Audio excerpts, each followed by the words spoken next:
నమస్కారం మాస్టర్స్. ఈ వీడియోలో మనము రోడ్డు ప్రమాదాల గురించి తెలుసుకుంటున్నాము. ప్రతి 3 నిమిషాలకి ఒక మనిషి చనిపోతున్నాడు అనేది మన గణాంకాలు చెప్తున్నాయి. రోజుకి సంవత్సరానికి 2023 సంవత్సరంలో 1,72,000 మరణాలు రోడ్డు యాక్సిడెంట్ ద్వారా జరిగాయని చెప్పి మనకి నివేదికలు అందజేస్తున్నాయి.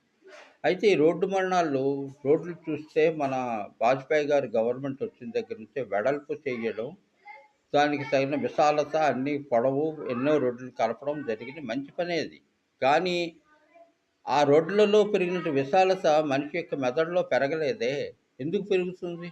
మనం ఎప్పుడూ స్పీడు రాకెట్ కన్నా ముందెళ్ళిపోవాలి. రాకెట్ కన్నా ఆకాశంలో వెళ్ళే రాకెట్‌తో పాటు భూమి మీద ఉన్న రోడ్డు మీద పయనించేటువంటి ఇది కూడా పయనించాలంటే కష్టమవుతుంది.